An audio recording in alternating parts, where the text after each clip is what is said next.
El doctor Jairo Bautista es contador público, egresado de la Universidad Nacional de Colombia, magíster en Administración Pública de la Escuela Superior de Administración Pública, doctorante en el programa de Modelado en Política y Gestión Pública, Universidad Jorge Tadeo Lozano, con diplomado en Evaluación de Políticas Públicas de la ESAP y la DNP. Experto en las áreas de presupuesto público, finanzas públicas y planeación en entidades del sector público. Tiene 20 años de experiencia laboral tanto académica como de investigación en las Universidades Nacional, ESAP, Santo Tomás y Jorge Tadeo Lozano y experiencia como consultor en varias entidades. De nuevo, este aplauso y la bienvenida al doctor Jairo Bautista.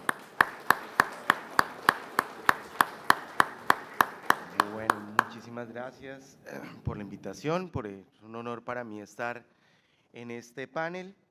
Creo que es importante y un poco más allá de lo que se propone en esta discusión, tratar de hacer un barrido de 3 o 4 elementos que creo que se nos están repitiendo en las presentaciones, es decir, de estas experiencias nacionales. Y una de ellas tiene que ver con los desafíos que estamos enfrentando en la gestión presupuestal. Yo he escuchado a varios de los directores y funcionarios indicar los problemas de financiamiento por la caída de los ingresos tributarios debido a diversos impactos, la dificultad que expresan entonces el uso de reglas fiscales para poder financiar demandas de incremento del gasto en distintos sectores. Creo que con Ecuador fue interesante mirar esa experiencia de tratar de depurar contablemente y poder tener una idea de balance financiero que pudiera dar ideas y dar luces sobre la gestión fiscal. Debatíamos ayer sobre los mecanismos de transparencia y sobre lo que significa transparencia y hablarle a la gente del presupuesto. Y también un poco estamos en la onda del presupuesto por resultados. Entonces todos estamos hablando del presupuesto por resultados.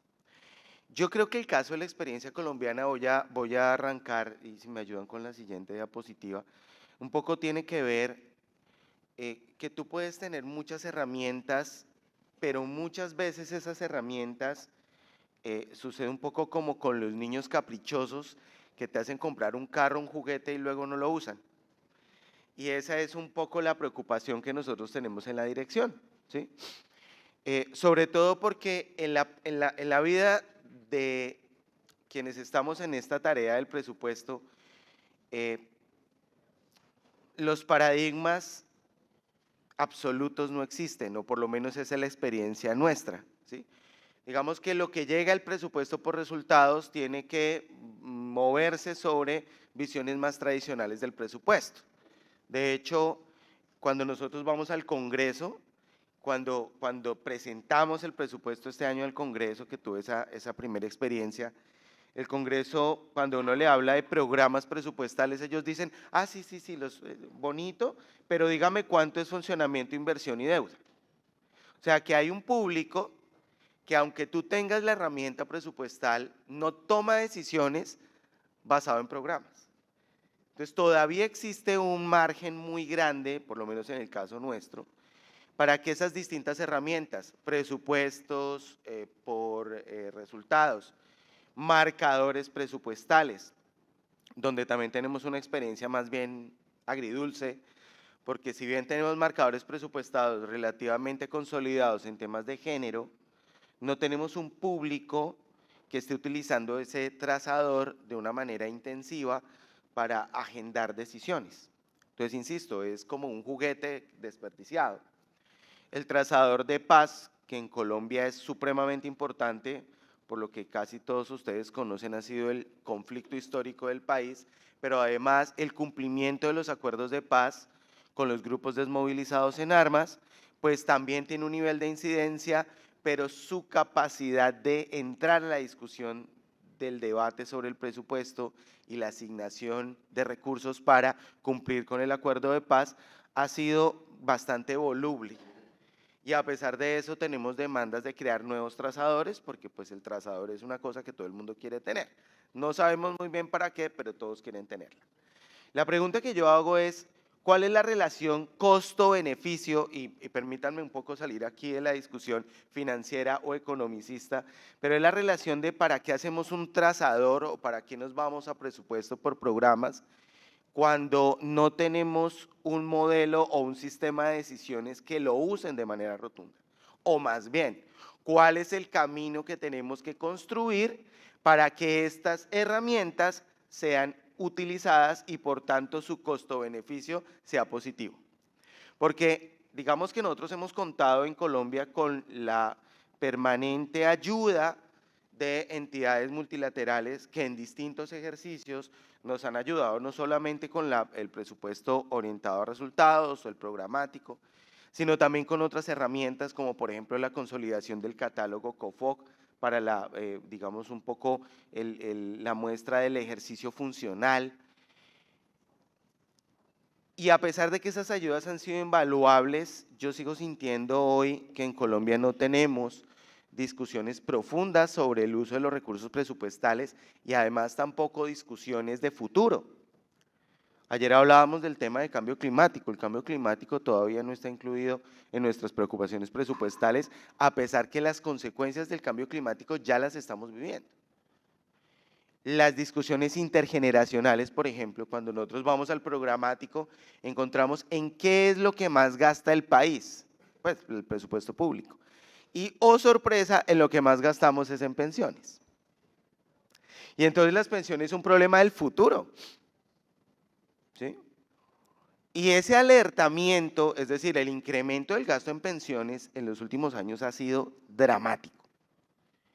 Y especialmente de las pensiones que están vinculadas al estamento militar, lo cual es lógico de un país que ha estado en conflicto, que entre 1995 y 2010, pues casi que cuadruplicó el tamaño de su ejército con unos beneficios pensionales que se otorgaron en su momento, pero que a futuro nos está generando unos problemas.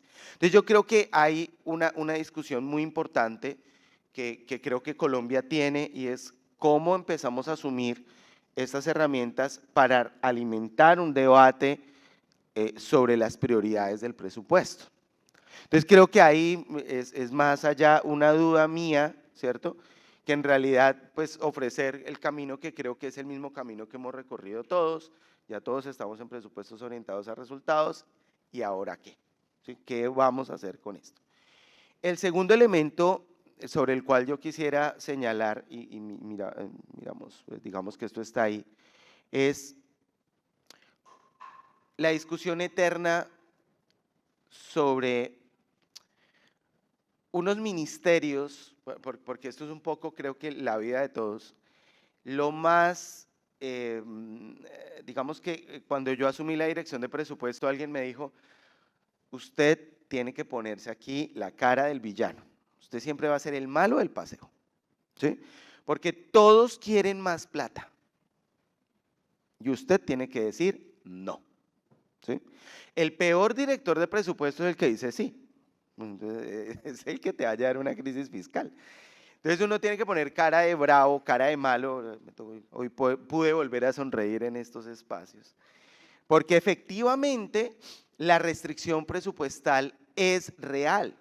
No es un invento, frente a ministerios o a sectores que tienen planes de gasto faraónicos, ¿sí?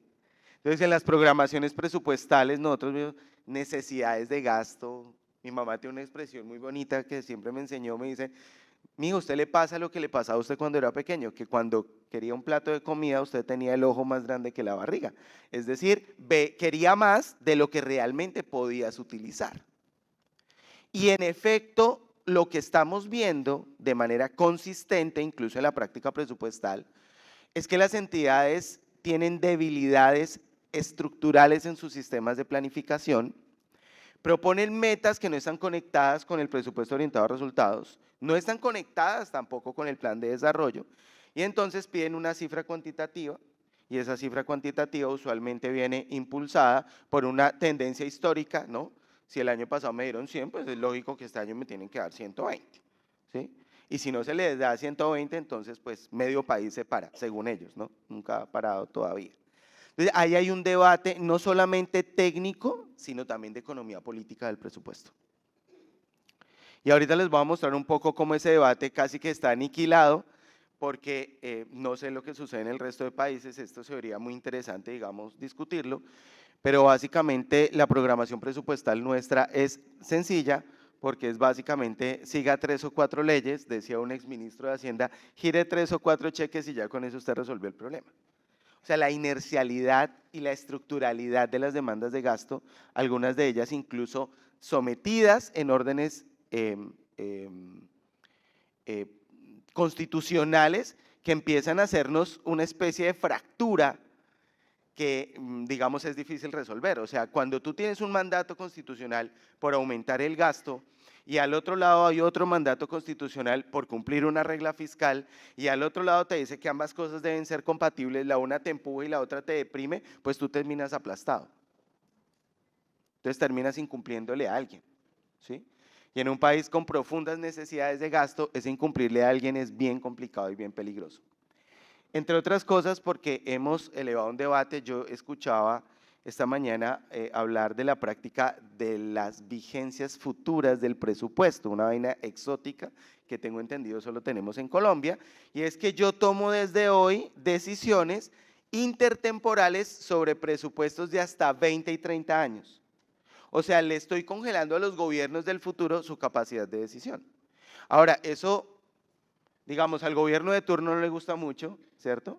Le gusta es cuando le deja vigencias futuras a los demás.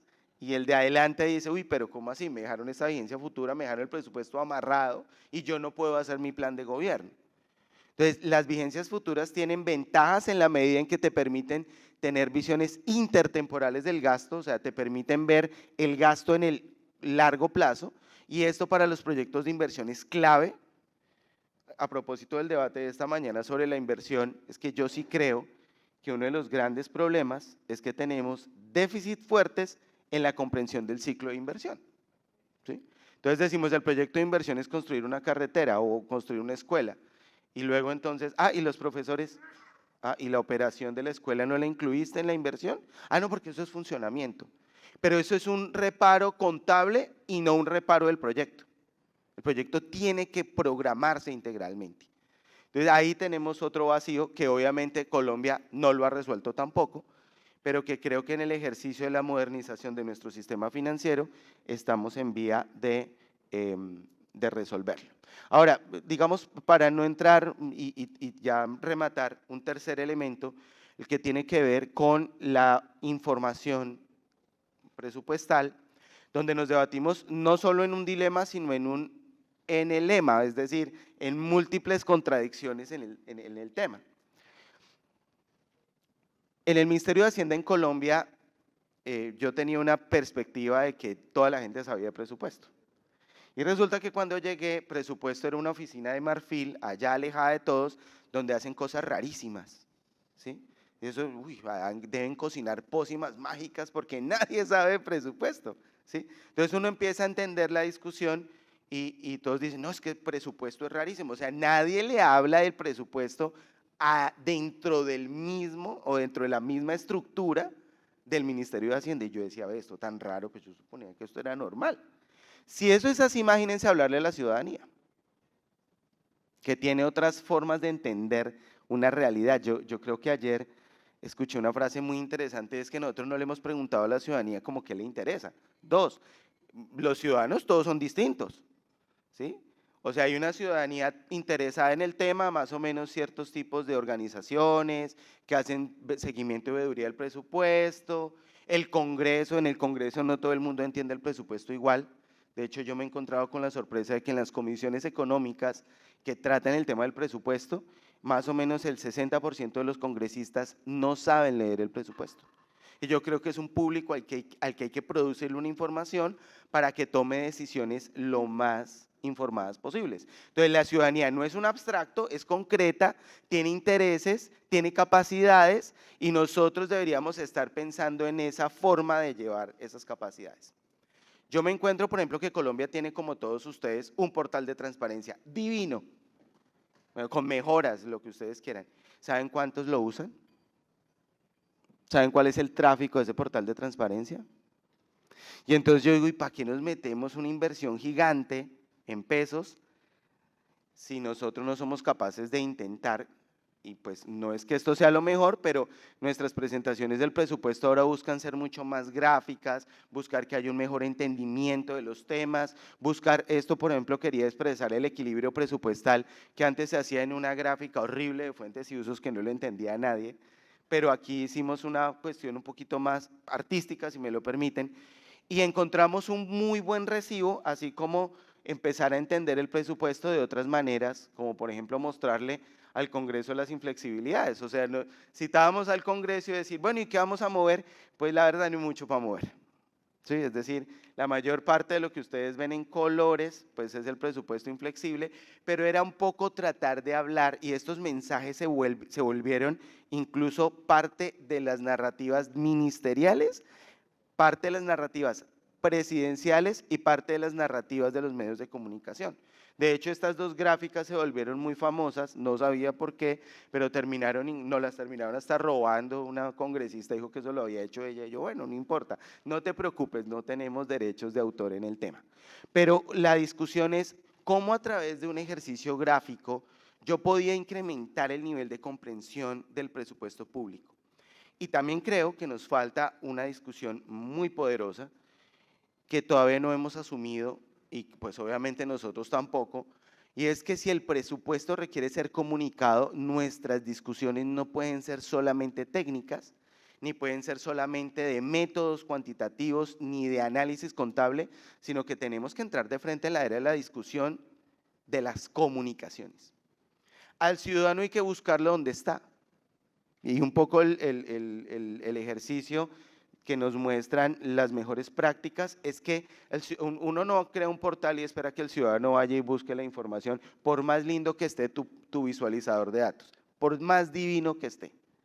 Pero si tú le llegas al ciudadano en el sitio donde él menos se lo espera, es posible que tú tengas una intención comunicativa mucho más fuerte. Cuando tú logras, y en esto yo sí creo que yo estoy muy impresionado con lo que hacen en República Dominicana, yo lo tengo que reconocer públicamente, porque es que hay una intención comunicativa coherente y consistente que todavía seguramente tiene dificultades, pero que por lo menos en el caso de Colombia nos enseña un camino a seguir, y estamos trabajando ya en dos temas fundamentales. Uno, estamos armando una formación y una capacitación de nuestros funcionarios para hacer, listo, perfecto, ya redondeo, para hacer cosas elementales que están al final de estas necesidades, como construir un storytelling. Es decir, el funcionario tiene que echarse, decimos en Colombia, un carreto, una historia. ¿Cuál es la historia que tienes que construir? Y por el otro lado, cómo hacer sencillo las consultas de los ciudadanos a través de lo que vamos a implementar, que es un chatbot de inteligencia artificial, para que cuando existan preguntas o dudas que no carguen a los funcionarios nuestros para hacer cartas, se pueda tener un chatbot que la gente pueda comunicar rápidamente y que pueda tener 2 o 3 cifras presupuestales en un lenguaje que sea lo suficientemente accesible a un público, digamos un público medio. Pero esas innovaciones cuestan tiempo, cuestan recursos, y creo que sobre eso estamos parados sobre una fuente muy robusta, muy poderosa de datos, porque yo tengo que decir que en eso la Dirección de Presupuesto Público ha construido de manera consistente sus datos, y que con buenos datos ahora es el momento de explotarlos en estas vías que estamos señalando acá. Muchísimas gracias.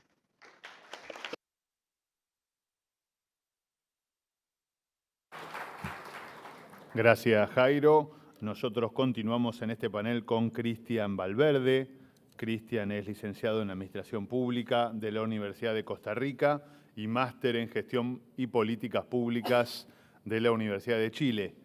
Labora en la Dirección General de Presupuesto Nacional desde hace 8 años y ha trabajado en proyectos relacionados con diversas temáticas presupuestarias como generación de normativa técnica, instrumentos metodológicos, elaboración del proyecto de presupuesto, análisis y mejora de procesos, y actualmente actividades relacionadas con el proyecto Hacienda Digital. Cristian Valverde, bienvenido. Este aplauso es para usted.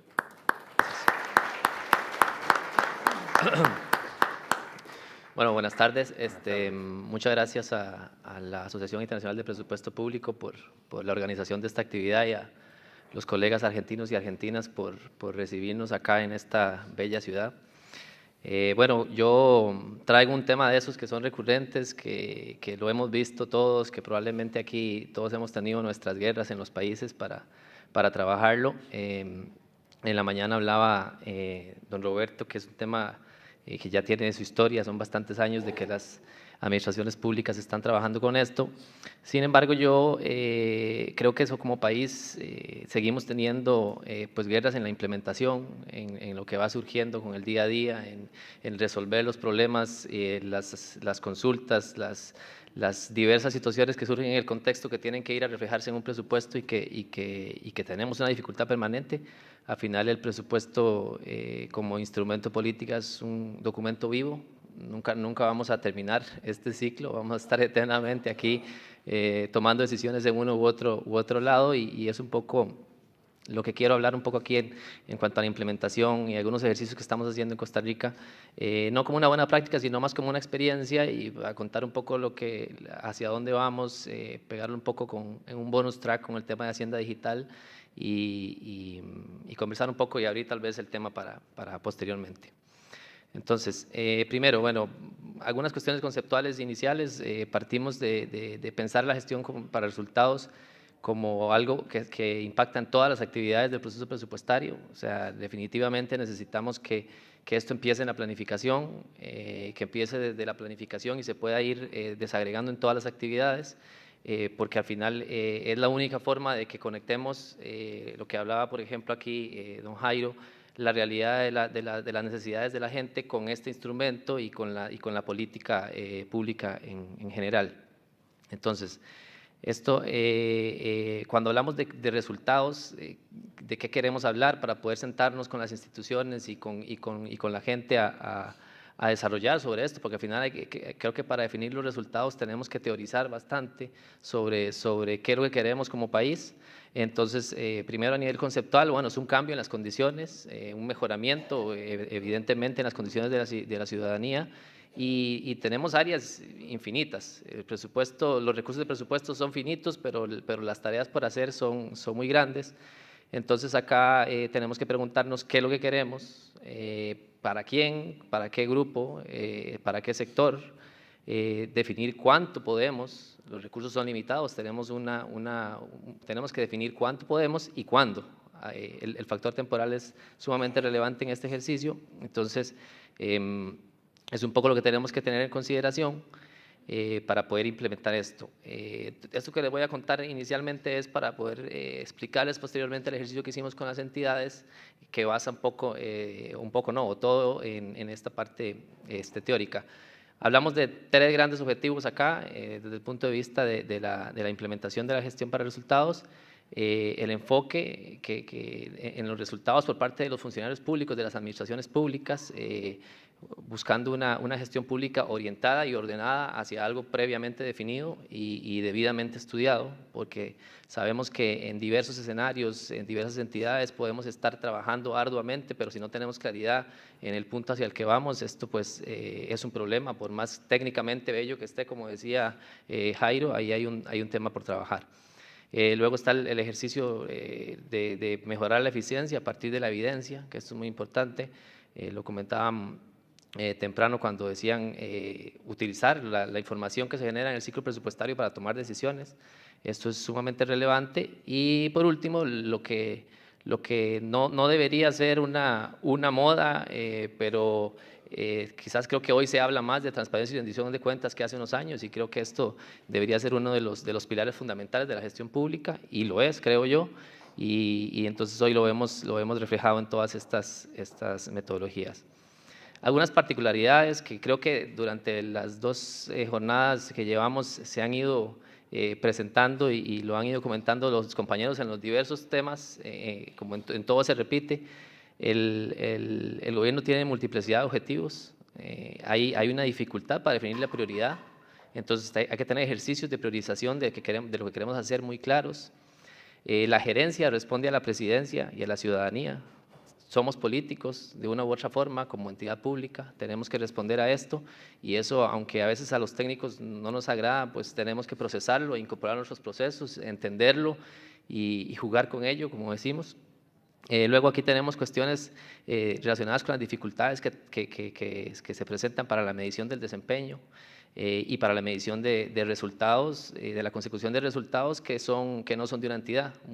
Muchas veces son diversas entidades contribuyendo a un solo resultado y el procesamiento de información que necesitamos para llegar a tener claridad sobre cómo cada uno está impactando y cómo se está gestionando cada uno en su área, pues también representa una dificultad. Y por supuesto los temas clásicos de cumplimiento del marco normativo siempre como una condición y el deber de transparencia que no podemos dejarlo de lado, como lo decía anteriormente. Aquí me gustaría detenerme un poco porque son 3 condiciones para la implementación que creo que son muy relevantes y que pueden armar mucho la conversación en la práctica cuando llegamos a sentarnos a trabajar. El primero es el respaldo político. Es esencial definitivamente que el sector político crea en lo que estamos haciendo, entienda lo que estamos haciendo y tenga una visión de largo plazo, que a veces cuesta un poco, para que los técnicos que nos sentamos a trabajar en esto tengamos el respaldo suficiente para poder avanzar. Luego, rigurosidad técnica y metodológica. Creo que hay un gran desafío, consiste en bajar la información. Estos ejercicios normalmente se hacen top-down, tal vez nos sentamos en los ministerios de Hacienda, con ministerios de Planificación, en ministerios de Economía, pero acá tenemos que venir a los analistas presupuestarios, a las entidades, a las unidades ejecutoras, y esa distancia es larga. A veces la distancia es larga y a veces en el camino encontramos muchas dificultades para que eso llegue. Entonces creo que la rigurosidad técnica metodológica es muy importante. Tenemos que tener muchas respuestas que darle a las entidades y muchas que construir, porque a veces no tenemos respuestas para todo. Entonces esto es otro tema importante para su implementación. Y por último, esto que es un poco transversal, que es el tema de coordinación, deliberación y construcción conjunta. No podemos definir los resultados que queremos como país, como entidad, como sector, si no nos sentamos a conversar, si no nos sentamos a discutir sobre qué queremos como país en los próximos años, independientemente de las razones políticas y las variaciones de la situación política que tengamos. Luego, aquí ya un poco más en la cuestión de dónde poner la mirada, cuando hablamos de definir resultados. Un primer, pues creo yo, faro que tenemos como países en general son los Objetivos de Desarrollo Sostenible. Tenemos diversas áreas importantes: género, ambiente, pobreza, educación, etcétera. Hay bastantes mediciones al respecto y tenemos que tener claro hacia dónde queremos ir en eso y en qué medida podemos acercarnos nosotros a esos objetivos. En el caso pues costarricense, en general, creo que todos los países que estamos acá lo hacemos. La OSD tiene importantes estudios, mediciones y suelta en muchas ocasiones alarmas de nuestros países sobre la situación en la que estamos y nos pone a pensar un poco hacia la que queremos ir. Y creo que eso es súper relevante para la definición de resultados. Posteriormente entramos en un paraguas un poco más pequeño, que es un poco más a nivel país. Tenemos misiones institucionales, tenemos instituciones que están ahí creadas por algo que surgió en cierto momento y que probablemente siga estando latente y que tenemos que atender. Tenemos instrumentos de planificación vigentes. En Costa Rica tenemos el Plan Estratégico Nacional 2050, el Plan Nacional de Desarrollo que se hace cada 4 años con el gobierno. Tenemos el Plan Nacional de Descarbonización, que es al 2050, me parece también, y infinidad de instrumentos de planificación en áreas clave que tienen que ser parte de lo que tenemos que analizar y de lo que tenemos que utilizar como insumo para esta conversación. Y los planes de gobierno, como les decía antes, la política está ahí y tenemos que jugar con eso permanentemente. Así que esto es súper relevante, como decía hace un momento don Fernando de Ecuador. Lo que no está en el presupuesto no existe, lo que no se financia son palabras vacías y probablemente encontremos porciones del plan de gobierno que no se ven en los recursos públicos, pero habitualmente tenemos que trabajar con eso y es un insumo más. Y por último, otro tema que creo que es muy complejo y Antes, cuando presentaba el compañero dominicano, mostraba los datos de la encuesta de presupuesto abierto. Efectivamente, República Dominicana es un caso ejemplar, tenía alrededor de 50, 48, pero la media mundial es 15. Y entonces estamos otro montón de países que tenemos que ver hacia allá y ver cuáles son las mejores prácticas para tratar de perseguirlas, pero realmente en temas de participación es muy complejo. Hacer ejercicios aislados de planificación, perdón, de participación incluso es difícil, y hacerlos permanentes y conectarlos con las herramientas presupuestarias son pues desafíos muy grandes que tenemos en cuanto a la definición de resultados en esta área. Luego, acá no me voy a extenderme mucho, porque esto es un poco más para explicar el ejercicio que hicimos con las entidades. Esto es una cuestión un poco más metodológica relacionada con la investigación acerca del modelo conceptual para la definición de resultados, la realización del modelo explicativo una vez se realiza la investigación y lo que llamamos en Costa Rica tropicalización de esos ejercicios conceptuales, y el modelo prescriptivo para empezar a entender cómo las intervenciones públicas me van a influenciar esos resultados. Esto es un poco técnico y es un poco el paso a paso que tenemos determinado para realizar en cuanto a la formulación esto es un poco para comprender más el problema y poder posteriormente definir qué resultado queremos encontrar y a partir de qué tipos de intervenciones y de qué productos. Luego acá, cuando hablamos ya de lo que es diseño de producto, pues lo que les comentaba al inicio, y en algún momento decía alguno de los compañeros o compañeras que expusieron que no se sabía cuál entidad determinaba los productos. Bueno, tenemos que determinar qué entidad lo produce, qué es exactamente lo que va a producir, con todas las características necesarias para poder identificarlo, qué cantidad, qué unidad de medida de ese producto voy a definir, y cuándo, dónde y cómo.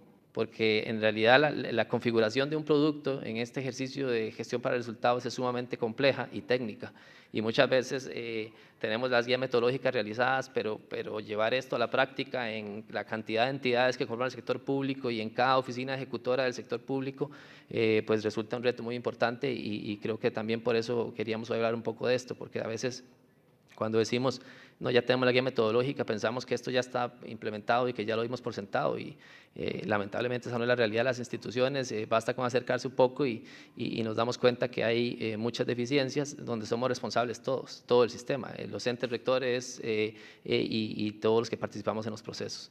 Luego un poco acá el modelo operativo, la importancia de tener claro esos productos, cómo los vamos a gestionar, bienes y servicios relacionados, recurso humano requerido, qué condiciones tiene, infraestructura, mobiliario, equipo, y muy importante los procesos para llegar ahí, y cómo todo este ciclo debe estar pues, cubierto por una gran manta de indicadores, sin ir a la exageración, pero sí midiendo puntos claves para poder ir monitoreando lo que es este proceso de resultados, de gestión para resultados. Y por último, aquí el modelo lógico, que básicamente me permite ver las causalidades, las relaciones causa-efecto de esos productos que yo determiné a partir de todo este estudio o ejercicio práctico hacia los resultados, ya sea efectos o impactos. Básicamente, ¿por qué me metí un poquito en esto? Porque nosotros uno de los retos que hemos tenido en la implementación de gestión para resultados ha sido, como les decía, bajar esto. Llegar al corazón de las entidades y llegar a una aplicación de todos esos ejercicios de la manera más precisa posible. Entonces acá, en este último ejercicio que estamos haciendo con una nueva guía metodológica, decidimos hacer unos talleres participativos con ciertos sectores del gobierno en que nos sentáramos en mesas de trabajo, nos acompañáramos y hiciéramos primero un abordaje conceptual de todo el tema para ponernos todo sobre un primer piso. Luego, con participación de personal clave, muchas veces convocamos, pero no llega quien tiene que llegar, y algo importante es que lleguen las personas correctas, áreas de financiero, planificación, áreas ejecutoras y ciertas figuras políticas de las entidades son relevantes. Luego, un acompañamiento técnico esencial en el paso a paso, la co-creación, que es algo que tenemos que tener en este proceso, y esto con el objetivo de crear el conocimiento en los distintos estratos que se relacionan para culminar con lo que es el presupuesto, que al final es una herramienta bastante global, pero que se construye por un montón de partecitas que empiezan 4 o 6 meses antes de lo que estamos hablando cuando entregamos. Entonces, un poco ese fue el ejercicio que realizamos con las entidades. Hoy por hoy estamos De esos ejercicios salieron informes técnicos y algunas construcciones de los modelos de esos productos definidos por sector, que estamos trasladando a la última versión de la guía metodológica para publicar e iniciar el proceso de manera generalizada. Ahora, para un cierre nada más de este tema, entonces, el proceso que estamos volcando acá se va a acompañar de lo que es el proyecto de Hacienda Digital que está en este momento en Costa Rica. Estamos haciendo prácticamente una transformación digital del ministerio en 3 grandes áreas: financiera, administración financiera, lo que es aduanero y tributario, que no vamos a meter, pero en cuanto al tema de administración financiera, vendríamos con una herramienta nueva. Estamos actualizando herramientas que tienen 20, 15 años de desactualización, con lo que eso implica, que creo que algunos de ustedes acá pues, probablemente hayan sufrido esas situaciones. Y esto vendría a volcarse con el último clasificador funcional nuevo que se implementó, que incorporó todas las cuestiones de biodiversidad, cambio climático y gestión de riesgos y desastres, los identificadores de género, las cuestiones relacionadas con regionalización, y esto vendría a ser una herramienta tecnológica que nos aporte en la implementación de gestión para resultados, porque también las herramientas tecnológicas se vuelven a veces un obstáculo para generar nuevas estructuras, nuevos productos y nuevas formas de ver el presupuesto, que es básicamente lo que estamos buscando. Y bueno, esto vendría con también herramientas tecnológicas adicionales en temas de datos abiertos, de reportería interactiva, de inteligencia artificial y demás, que esperamos en un par de años estar acá comentándolo como una buena práctica. Entonces, bueno, ahí cierro un poquito y les agradezco el espacio.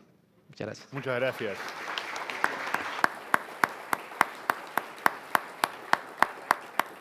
Muchas gracias, Cristian. Ahora le doy la palabra a Jover Chávez Cabrera, candidato a magíster en Gerencia Pública por la Universidad Continental de Perú, contador público de profesión, con más de 13 años de experiencia en el sector público y con experiencia también en temas asociados a presupuesto público, presupuesto por resultados y políticas públicas. Actualmente se desempeña como director de la Dirección de Calidad del Gasto Público del Ministerio de Economía y Finanzas. Jover, bienvenido a este panel. La palabra es suya y este aplauso también. Muchas gracias por el saludo. A ver, antes de ello quisiera pedirles un favorcito a todos sin excepción. Si nos podemos poner de pie, todos. Vamos. De verdad, nos Arriba. va a ayudar un montón. Arriba viene bien. Una pausa activa. Esa es la pausa activa, ¿no? Exacto. Ya, ahora sí.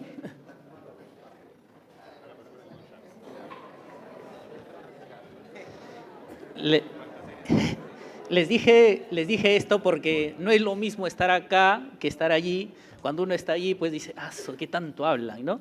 Entonces un poco cansa, ¿no? Entonces, nada, creo que ese es un poco para romper el hielo. Sé que me has asignado 15 minutos, ¿no? Te voy a… ¿Empezamos ahora, crees?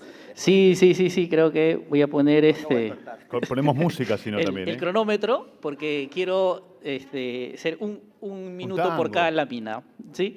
Entonces, nada, la siguiente lámina, por favor. Creo que ya me presentaron, así que nada, creo que… Acá está, perdóname. Un puntero por ahí. Ya. Ahora sí.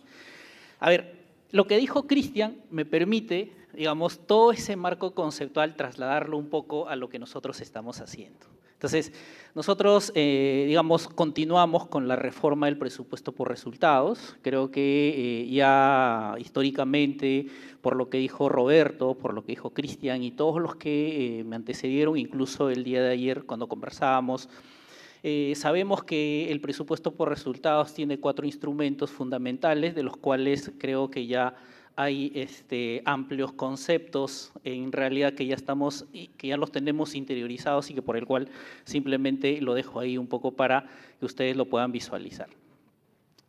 Y acá me voy a tener en cada uno de los instrumentos que estamos haciendo. Ojo, esto no es decir que vamos avanzando más entre uno y otro país, sino solamente contarles qué estamos haciendo nosotros como Perú. Miren, la reforma del presupuesto por resultados en el Perú inició en el año 2007. En el año 2009 se asignan ya los principales recursos, digamos, en programas presupuestales, y ahí ustedes pueden ver la evolución de la gráfica, incluso en la barra roja hasta el año 2025, cómo ha sido el presupuesto. Entonces, por ejemplo, a este año tenemos un presupuesto de 107.000 millones de soles que, digamos, constituyen alrededor de 90-91 programas presupuestales que venimos implementando.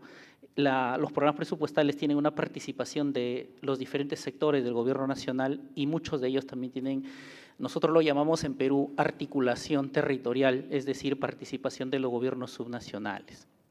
El presupuesto ha tenido un crecimiento súper importante y sostenido en relación a, digamos, a los programas. Hubo una pequeña caída, aún ahí medio estático entre los años 2020, 21 y 22, y obviamente sabemos, digamos, el problema que vivimos todos, digamos, las personas a nivel del mundo, y es que fue un poco la pandemia y un poco cómo hemos ido saliendo de ello, pero sin perder de vista los resultados de los programas presupuestales, ¿no? Entonces, hoy en día, por ejemplo, el presupuesto en programas presupuestales representa el 45% del presupuesto del sector público y representa el 63% del gasto no financiero y tampoco previsional. Entonces, digamos que el presupuesto por resultados en el Perú, desde el lado de la programación, asignación de los recursos, está en camino a ser muy bien institucionalizado.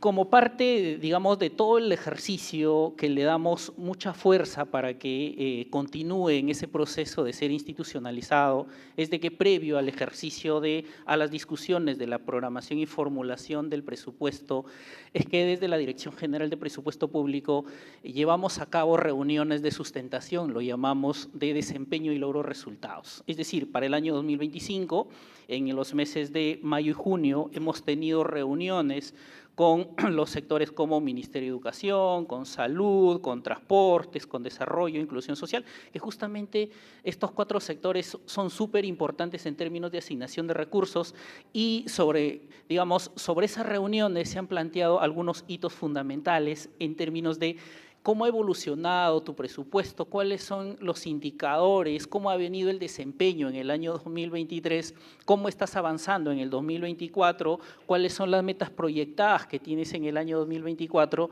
y cómo es que apuntas a lograr y a continuar con esos objetivos hacia el año 2025. Entonces, sobre esa discusión es que, si bien es cierto, es una discusión súper técnica, porque hay que sentarnos con los jefes de presupuesto de cada uno de estos sectores y también los que, digamos, las líneas que tienen que ver con algunas intervenciones concretas, como el caso de educación, el tema de docentes, como el caso de salud, el tema de el Centro Nacional de Compras Estratégicas, cómo es que las intervenciones en materia de salud llegan a los gobiernos regionales y así, ¿no? Entonces, eso es, digamos, un tema súper importante que nos permite, de alguna manera, pues, no perder de vista los resultados en materia de los programas presupuestales. Eso, básicamente, en el primer componente del presupuesto por resultados. Lo siguiente es que tenemos que garantizar el seguimiento, y acá promovemos la transparencia. Nosotros tenemos, en el año 2013 más o menos, se implementó este aplicativo que nosotros lo llamamos aplicativo Resulta, y hacia el año 2019, como consecuencia también de la pandemia, 2021, 22 y un poco el 23, se había quedado un poco estancado la generación de información para publicarlo a través de este tipo de información, como ustedes lo pueden ver ahí, un print.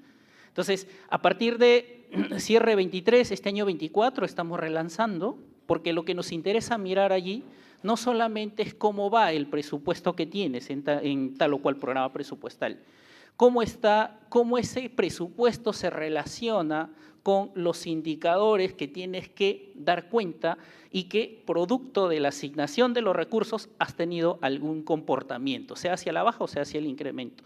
Entonces, sí nos interesa mucho seguir repotenciando, porque con el seguimiento de desempeño tenemos 88 programas presupuestales que tienen información allí.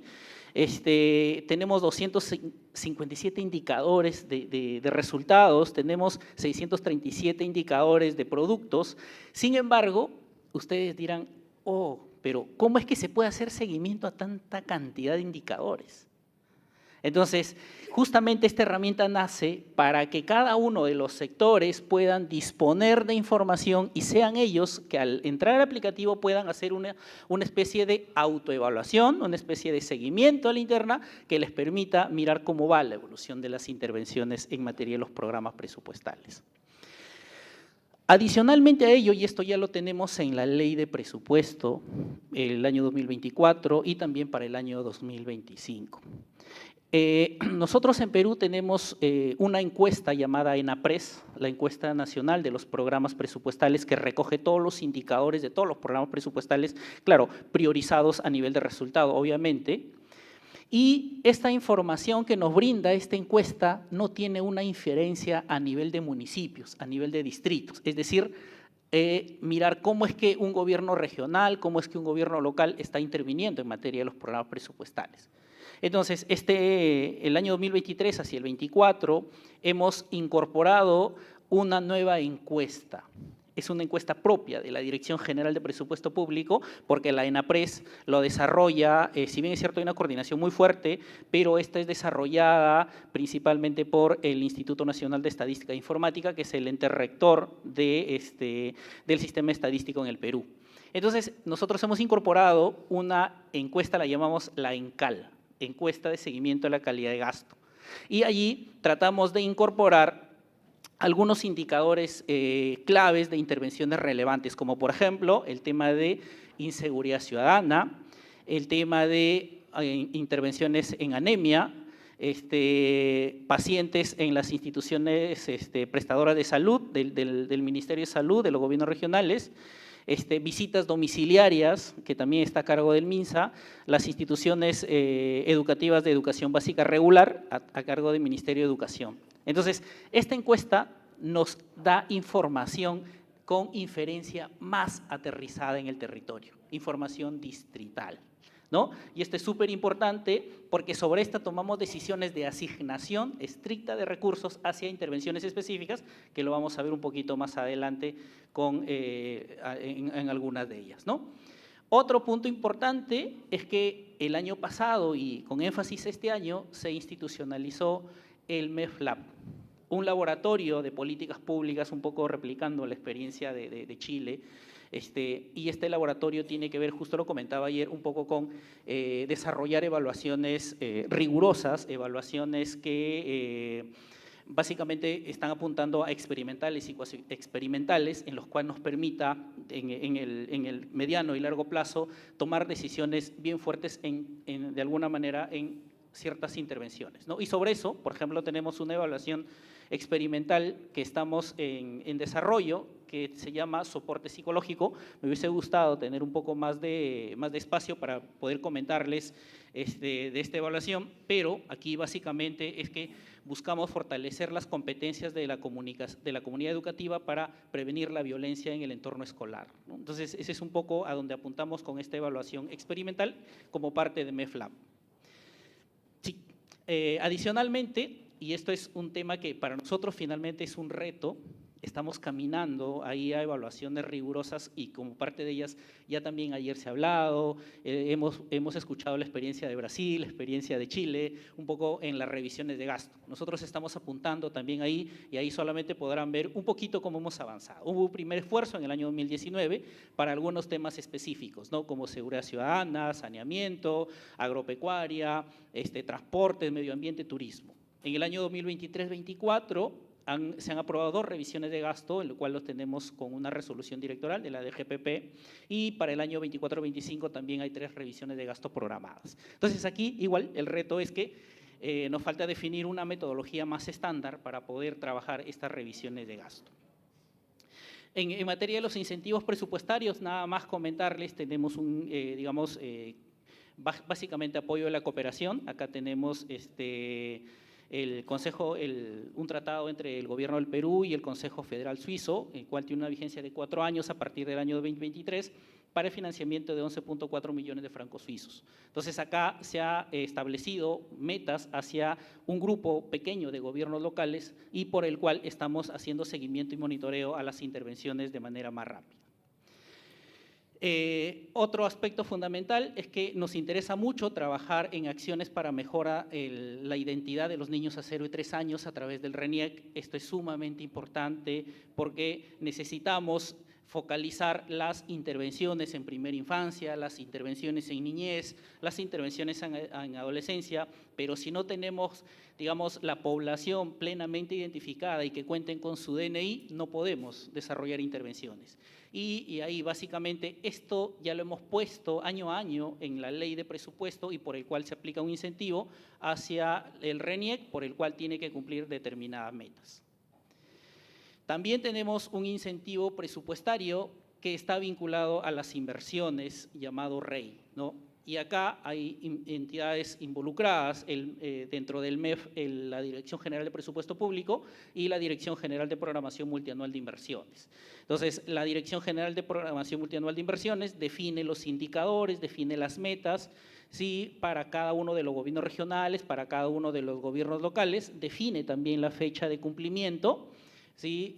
Y a partir de ello, bajo una metodología, se definen los montos máximos asignables por el cumplimiento y finalmente, luego de que se cumplen las metas, la Dirección General de Programación Multianual de Inversiones, ¿sí? Efectúa la evaluación y la Dirección General de Presupuesto Público, finalmente, a partir de ello, efectúa las transferencias de los recursos. Pero un tema particular es de que los recursos sí o sí se plasman en la ley anual de presupuesto que apruebe el Congreso. Este es un incentivo adicional como, digamos, un merecimiento a cada uno de los gobiernos regionales y locales y también tratar de un poco de incentivar a que mejoren la ejecución de sus inversiones.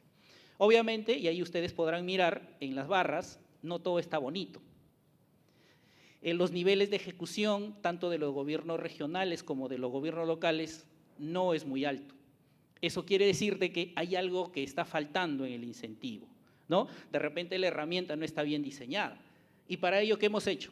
Actualmente tenemos una asistencia técnica del Banco Interamericano de Desarrollo, con el cual estamos desarrollando una evaluación independiente. Todavía no es una evaluación de impacto, esperemos que pueda salir, pero estamos tratando de evaluarlo para ver en qué medida podemos rediseñar la herramienta del REI y que en la Ley de Presupuesto 2025 aplicaríamos, digamos, el trabajo y que los recursos por el cumplimiento de ciertas metas recién le transferiríamos, se autorizarían en la Ley de Presupuesto para el año 2026. Entonces, ahí ustedes podrán visualizar los recursos que se programaron en la ley y lo que se transfirieron y finalmente igual es bajo, ¿no?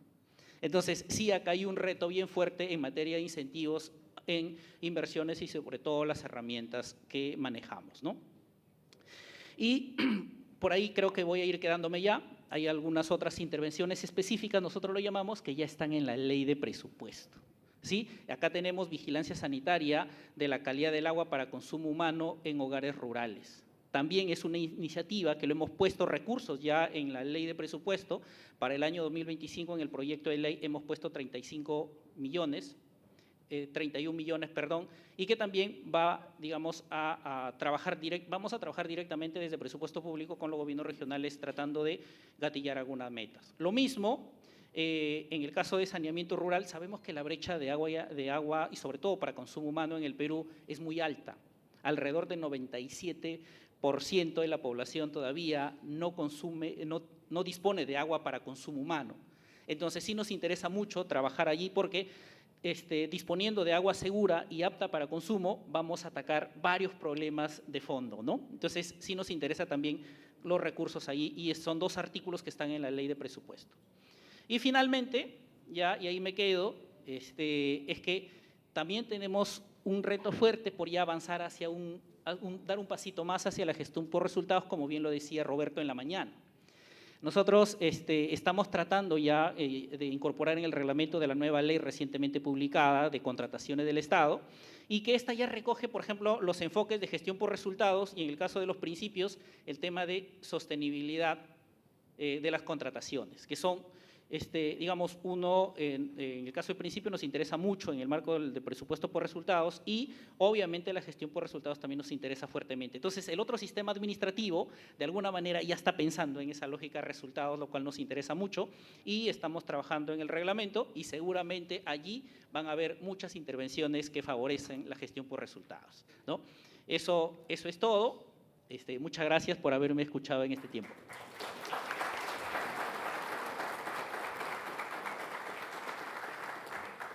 Bien, gracias, Llover.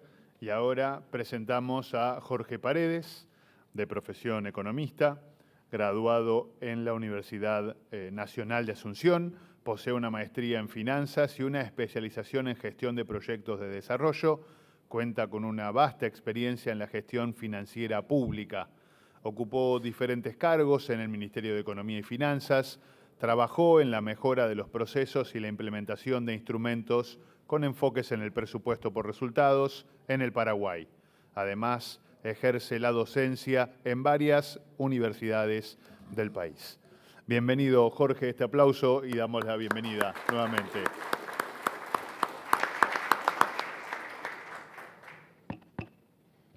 Bueno, buenas tardes. Un gusto compartir con ustedes esta tarde. Me toca terminar el panel. Mis agradecimientos también a la ACID por la invitación.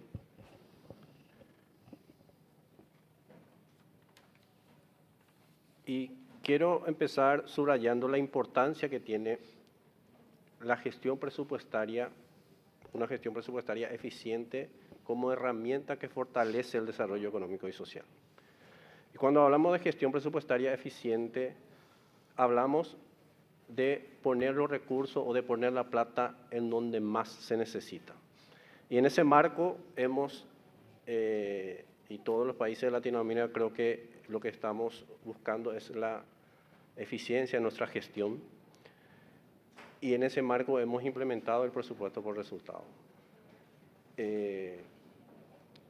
Nosotros hemos adoptado este modelo a partir del año 2011 y en realidad en el camino nos hemos encontrado con la necesidad de hacer otras reformas que nos permita, digamos, fortalecer nuestro sistema, porque finalmente es utópico pensar que el presupuesto por resultado va a solucionar todos los problemas.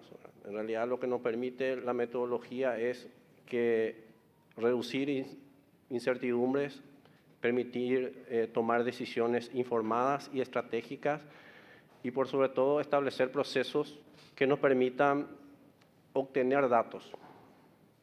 Y hay una frase que dice, la obtención de datos o el manejo o la administración de datos es el combustible de una administración financiera moderna.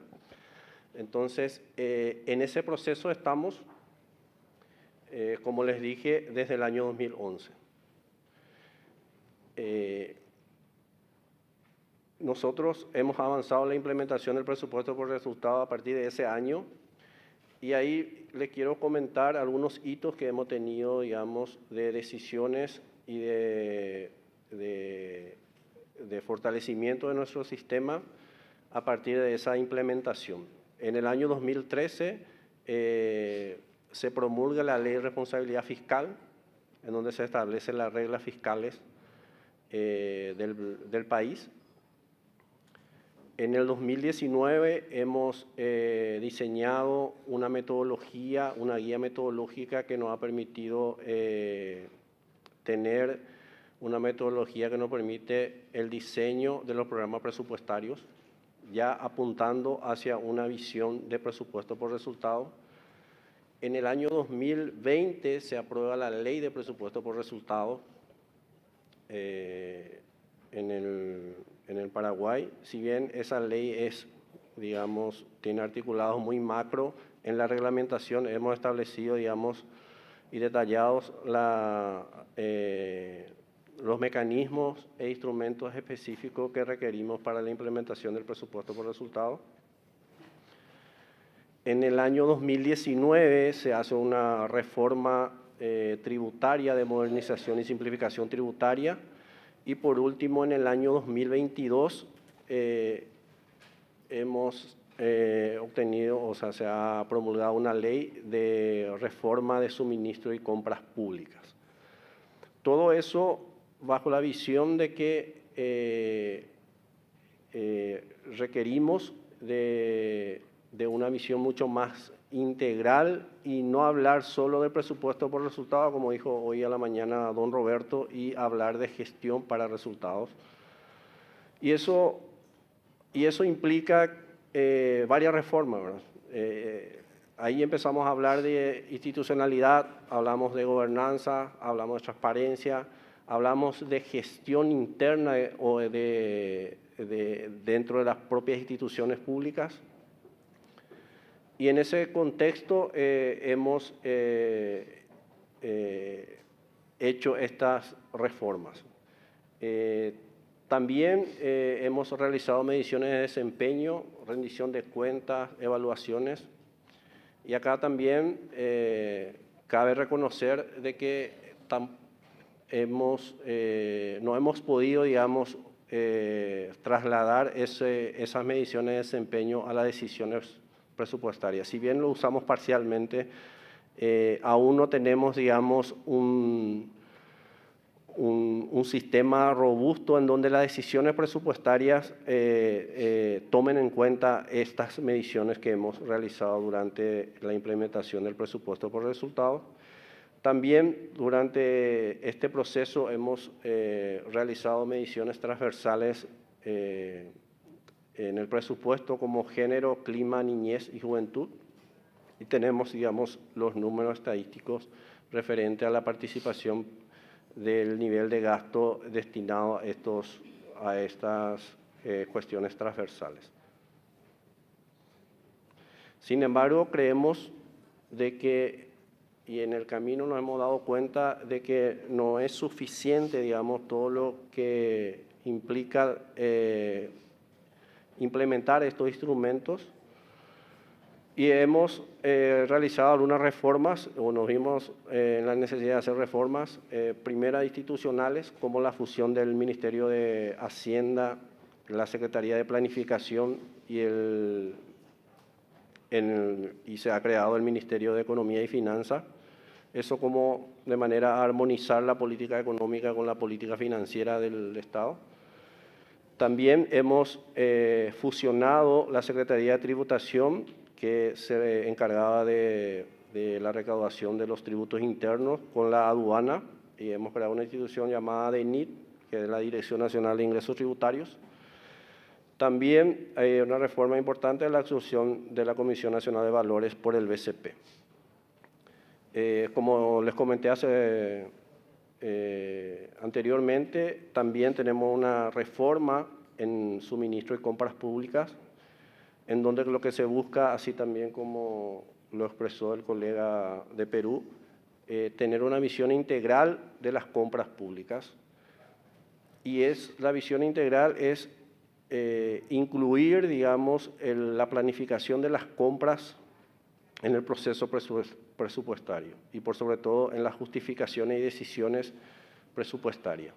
Esta reforma se basa en principio como valor por dinero y algo fundamental se refiere a la gobernanza, en donde el sistema de suministro y compra pública asume como rector el Ministerio de Economía y Finanzas. Eso estaba, digamos, limitado a las funciones de la Dirección Nacional de Contrataciones Públicas, que era una entidad descentralizada y estaba muy desintegrada, digamos, al proceso presupuestario, al proceso financiero propio que realiza el Ministerio de Economía y Finanzas. También ahora se está discutiendo en el Congreso Nacional una reforma de la función pública, se está queriendo promulgar una ley de la carrera civil, y por sobre lo que trata fundamental de establecer la carrera del servicio civil y desde el ingreso hasta, digamos, la salida del funcionario público. Esta reforma nos ha permitido, principalmente la reforma tributaria de simplificación y modernización, Lo que se hizo básicamente en esa ley es, digamos, simplificar el proceso tributario, reduciendo, digamos, la cantidad de impuestos básicamente a 6 impuestos y unificando tasas. Eso nos ha permitido incluir y tener, digamos, un proceso de pago de tributo mucho más sencillo y práctico, y permitió incluir una masa importante de contribuyentes y, por lo tanto, reducir la evasión, ¿verdad? A partir, digamos, de la creación de esta dirección, tuvimos, o se estima, un crecimiento del 17.3% de la recaudación tributaria, que creemos se va a mantener en los próximos años de manera a ir reduciendo la evasión fiscal. Para ponernos en contexto, y considerando que muchos de los países habían comentado cómo están, digamos, los números fiscales, nosotros en Paraguay tenemos una presión tributaria del 10%, sumado a la regalía que obtenemos en las hidroeléctricas, llegamos al 14%. Nuestro presupuesto representa el 33% del Producto Interno Bruto. Nuestro presupuesto tiene una característica quizás particular de que incluye a las empresas públicas.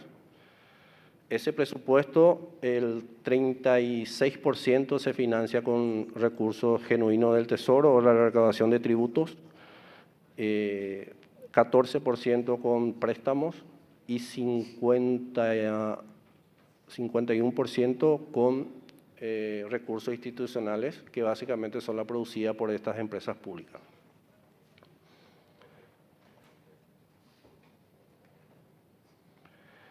Esta mayor recaudación tributaria permitió la optimización o priorización de sectores estratégicos propios del plan de gobierno actual, y hemos reorientado, y vemos aquí en sectores estratégicos, representa el 51% de participación en la torta, digamos, del presupuesto general, 30% para los servicios económicos. Eso también lo podemos expresar de manera como estructura presupuestaria. Nosotros tenemos una estructura presupuestaria que hemos implementado a partir del 2020, en donde dividimos por clase de programas. Primero están las clases administrativas o los programas centrales, administrativos de funcionamientos, los programas misionales y sustantivos, y las transferencias presupuestarias que no son asignadas a programas. En ese sentido, los programas misionales y sustantivos representan el 65% del PGN. Entonces, eso también se ve, digamos, de que esas necesidades de priorización han sido priorizadas, valga la pena repetir, en la distribución de la torta presupuestaria.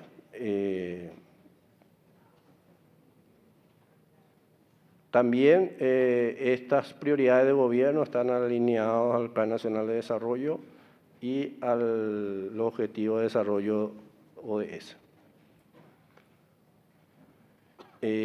También estamos trabajando innovaciones en finanzas públicas en la taxonomía verde de Paraguay. En ese sentido, en esta taxonomía lo que estamos pretendiendo identificar aquellos sectores económicos sostenibles desde el punto de vista ambiental y que podría estar financiado, digamos, con los bonos verdes, que ya tenemos una metodología, una guía metodológica de poder emitir este tipo de bonos.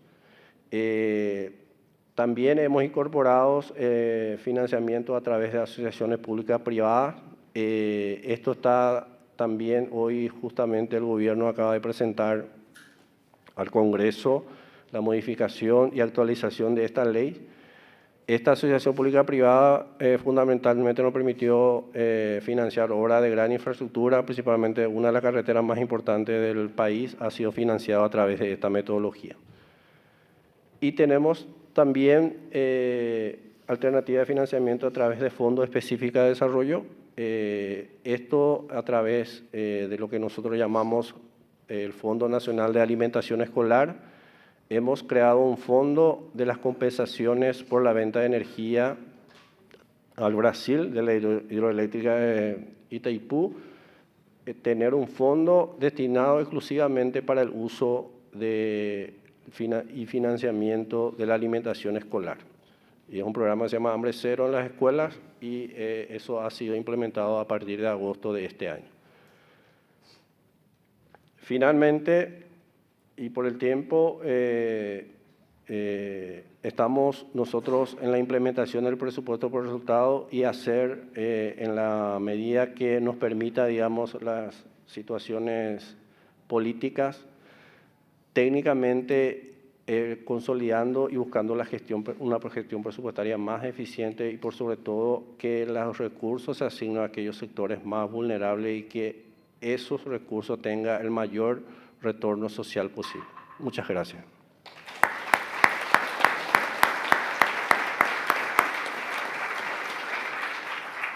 Gracias, Jorge. Estamos en el tiempo cumplido ya, pero no queremos dejar el espacio para las preguntas. Si hay alguna pregunta de ustedes para con alguno de los miembros de este panel. Sí, muchas gracias. Dos Por preguntas. Una para Colombia y otra para Perú. La de Colombia, yo no termino de entender esto, no era el objetivo de la presentación, lo entiendo, pero esto del presupuesto vía decreto ahora, a raíz de una no aprobación congresual, ¿esto tiene implicaciones técnicas en el trabajo de la dirección de presupuesto? ¿Hay algo que impacte directamente en los programas, en la gestión propiamente? ¿O es un asunto que su implicación política no se inmiscuye en la parte técnica? Eso, por ese lado quisiera saber. Y para Perú, en el caso de la encuesta, primero, ¿por qué se decide cambiar la encuesta que antes, si no me equivoco, la realizaba el Instituto de Estadística, la encuesta de presupuesto, a una encuesta interna, que es lo que le permite esta interna hacer? Y luego, del programa que no pudo abundar, que fue creo que el de aspecto psicológico, de salud mental en los niños en las escuelas, si eso se desprendió precisamente de las valoraciones de alguna de estas encuestas en cuanto al presupuesto por programa o resultados. Gracias. Gracias. Digamos, respecto a las consecuencias técnicas, son muchas, porque los procesos de programación no son infalibles ni perfectos. Entonces, en el debate presupuestal ante el Parlamento, lo que usualmente se hace es corregir algunos de esos defectos de programación, quitar excesos de un lado, poner en otro, darle más prioridad a una política, un poco permite la participación del Congreso en algunas de las, digamos, de las iniciativas de mayor gasto, etcétera, etcétera, etcétera, pero cuando el Congreso no aprueba ni siquiera el primer debate, pues digamos el presupuesto queda con todos los defectos de su programación y a veces no es fácil corregirlos. Entonces esa secuencia de corregirlos implicará que el otro año tendríamos que llevar una enmienda, lo cual implica un desgaste político con el Parlamento, y dos, pues mirar alternativas dentro de la emisión del decreto de liquidación del presupuesto para poder al menos resolver algunos de los problemas más apremiantes. Pero claro que tiene implicaciones mucho más allá de lo político. Lo que me parece curioso es que esa pregunta nunca me la hicieron en Colombia, pero bueno, válida para responderla acá y pues importante también con respecto a lo que significa por primera vez en la historia por lo menos reciente del país, tener un presupuesto por decreto, ¿sí? Estacionar, inmovilizar y un poco también hay una tensión política en términos de que el presupuesto tiene que salir muy bien ejecutado el otro año, porque ahora la carga la asume totalmente, pues digamos, el Ejecutivo. Esas son como consecuencias de mediano y corto plazo que estamos analizando todavía. Y la pregunta para Perú, ahí está.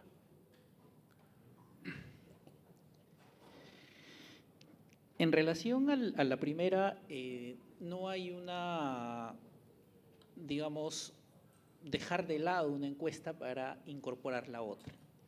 Lo que estamos haciendo en el caso de la primera ENAPRES es una encuesta de los programas presupuestales existentes y que esta encuesta ya tiene varios años, más o menos tiene del año 2012, 2013. Sí, sin embargo, en el año 2017, 18, 19, hubieron ciertos ajustes a los programas presupuestales, ¿correcto? Entonces, hoy en día, cuando uno se sienta incluso me senté hace poquito con el jefe del INEI y le decía, pero los indicadores o la información que tú me estás recogiendo ha variado en relación a lo que tienen los programas presupuestales como cuestiones de mejora. Muy bien, entonces hay que revisar nuevamente el cuestionario de la encuesta para volver a aplicarlo en ese nuevo escenario, los programas presupuestales. Entonces, esa encuesta continúa, porque incluso los recursos que se asignan año a año para el desarrollo de esta encuesta, el INEI lo tiene todos los años. O sea, no desaparece la ENAPRES. La ENCAL aparece porque hay intervenciones que están, como mostré dos temas específicos que tienen que ver con el agua. Tenemos un incentivo presupuestario para visitas domiciliarias, en el caso de salud. Tenemos para temas de anemia, que son incentivos presupuestarios dirigidos directamente a gobiernos locales. Y la idea es de que los gobiernos locales también tengan ese tránsito, ese apoyo directamente a los indicadores de resultados de los programas presupuestales. Entonces, la encuesta ENAPRES tiene una inferencia departamental y ciudad principal. Ciudad principal de más de 20.000 habitantes, ¿correcto? La ENCAL tiene complementariamente a la ENAPRES una inferencia distrital de población de distritos menores a 20.000 habitantes. Entonces, se complementa porque justamente a través del ENCAL vamos a hacer seguimiento a indicadores más específicos que pueden estar o no o desagregarse de estos programas presupuestales, indicadores, perdón, de los programas que se recogen a través de la ENAPRES, ¿correcto? Entonces, esta encuesta ENCAL complementa a la encuesta más grande llamada ENAPRES. En relación al tema de salud mental, ahí comentarles rapidito nada más, es que, a ver, el gobierno decidió en que en un número de 500 instituciones educativas, digamos, es contratar un psicólogo para que realice el acompañamiento. Nosotros igual tenemos un programa presupuestal que atiende los temas de salud mental y que ese no va a desaparecer. Sin embargo, acá hay una intervención específica. En esa, digamos, como consecuencia de esa intervención específica, oye, muy bien, pues si ahorita son 500 instituciones educativas, lo que puedes tú decir el otro año es que voy a escalarla, que ya no sean 500, sino sean 1.000, sino sean 2.000. Entonces, eso dispara el presupuesto. Entonces, lo que estamos haciendo es que vamos a hacer una evaluación tipo acompañamiento como parte de la implementación de este piloto y para ver si es que finalmente es escalable o no esa contratación de un psicólogo en estas instituciones educativas. De eso trata, digamos, la intervención y no va más allá del programa presupuestal que actualmente implementamos. Muy bien. Es rápido. Bueno, a Perú lo que quisiera saber es qué tan exitoso ha sido la implementación de los mecanismos de incentivo que usted mencionó en su presentación, sobre todo si ¿lo aplican para gobierno central nada más o también o es solamente para los gobiernos municipales o también va al gobierno central? Miren, importante comentar acá, yo sé que estamos contra el tiempo, en el marco del presupuesto por resultados como instrumento, como parte de los instrumentos, los incentivos presupuestarios, tenemos varios incentivos presupuestarios. Tenemos los dirigidos a los gobiernos locales estrictamente, que se llama Programa de Incentivos a la Mejora de la Gestión Municipal. Ahí se definen ciertos indicadores y que sobre esto se hace una transferencia condicionada por el cumplimiento de esos indicadores. Tenemos otro tipo de incentivos llamado Fondo de Estímulo al Desempeño, llamado FED, que tiene que ver directamente con gobiernos regionales. ¿Sí? Acá es una discusión que nos sentamos con el MIDIS, el Ministerio de Desarrollo e Inclusión Social. Él es el ente rector, digamos, en la política de desarrollo social. Con él nos sentamos y definimos indicadores hacia los gobiernos regionales. Los gobiernos regionales cumplen los indicadores previamente definidos por el MIDIS en coordinación con nosotros, Dirección General de Presupuesto Público, y sobre eso se asignan los recursos correspondientes también de manera condicionada. Ese es otro incentivo presupuestario dirigido a gobiernos regionales. Tenemos otro llamado compromisos de desempeño, que es con el Ministerio de Educación, igual, misma figura, y que los recursos ya ya están en el presupuesto del Ministerio de Educación y sobre eso se transfiere a los gobiernos regionales. Y en el caso de gobierno nacional, justo ayer comenté algo sobre el tema de trabajar en áreas naturales protegidas, que nosotros lo llamamos convenio de apoyo presupuestario, que es otro incentivo presupuestario y que esto deriva a través de una cooperación. Tenemos cooperación de KfW. KfW en coordinación con nosotros ha identificado ciertas áreas de mejora y hemos dicho vamos con CERNAM, que es el ente rector en este territorio. Entonces con ellos hemos definido algunos indicadores que tiene que cumplir el CERNAM orientado al cuidado y protección de estas áreas naturales protegidas, y a su vez participan los gobiernos regionales en esas zonas. Ahorita estamos con 3 gobiernos regionales que tienen que ver en la selva y digamos el incentivo se llama convenio de apoyo presupuestario. Entonces hay varios tipos de incentivos presupuestarios, cada uno con una etiqueta específica que van dirigidos tanto a gobierno nacional, gobiernos regionales y gobiernos locales. Bien, bien, y le brindamos un aplauso entonces a todos ustedes. Gracias.